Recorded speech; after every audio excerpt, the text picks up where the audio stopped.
Kapolres Nganjuk AKBP Siswantoro SIKMH dalam konferensi persnya memberikan keterangan resmi terkait kasus pembunuhan yang terjadi di Desa Ketandan, Kecamatan Lengkong, Kabupaten Nganjuk, Selasa 22 Oktober 2024. Pada 19 Oktober 2024 terjadi pembunuhan di Desa Ketandan. Korban SU 55 tahun, seorang warga asal lingkungan Widengan, Kelurahan Gedongombo, Kecamatan Semanding, Kabupaten Tuban, tewas setelah dibacok oleh tersangka ST 44 tahun, warga Dusun Ngeringin, Kecamatan Lengkong.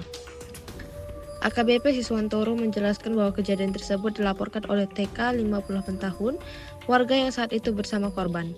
Tarkun yang juga berasal dari lingkungan yang sama dengan korban sedang dalam perjalanan menuju rumah calon istri korban HN 31 tahun di Desa Ketandan.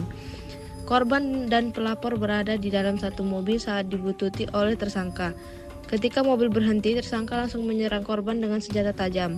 Korban sempat keluar dari mobil setelah serangan pertama, namun tersangka tidak berhenti di situ.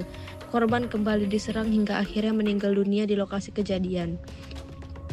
Pelapor TK berhasil menyelamatkan diri dan bersembunyi di rumah warga sekitar.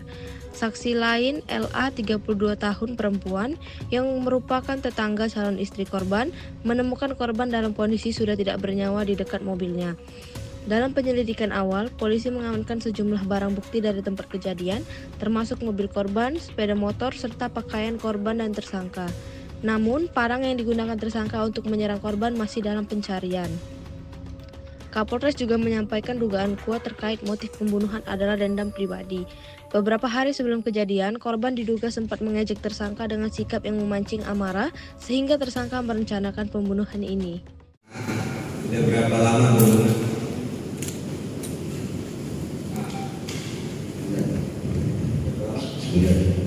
Sebulan. Sebelumnya pernah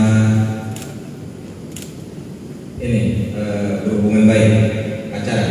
Ya, berhubungan badan minimal. Ya, jadi berhubungan asmara.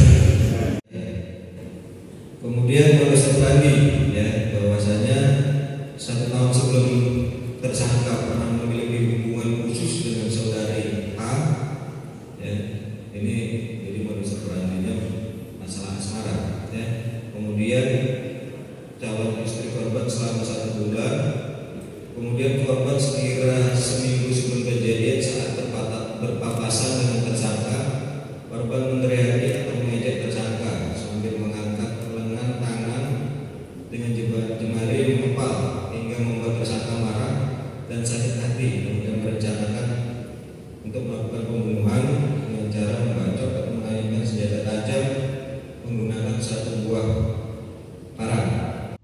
Kapolres membenarkan bahwa tersangka ST sempat melarikan diri keluar kota, namun kemudian tersangka diserahkan oleh pihak keluarga setelah Resmob Satreskrim Polres Nganjuk melakukan pendekatan secara persuasif kepada keluarga tersangka. Dengan tersangka yang kini dalam tahanan, proses hukum akan terus berlanjut. Tersangka ST kini dihadapkan pada ancaman hukuman mati atau penjara seumur hidup atas tuduhan pembunuhan berencana sesuai pasal 340 atau pasal 338 KUHP. Dari Nganjuk, Gendro Genus TV melaporkan.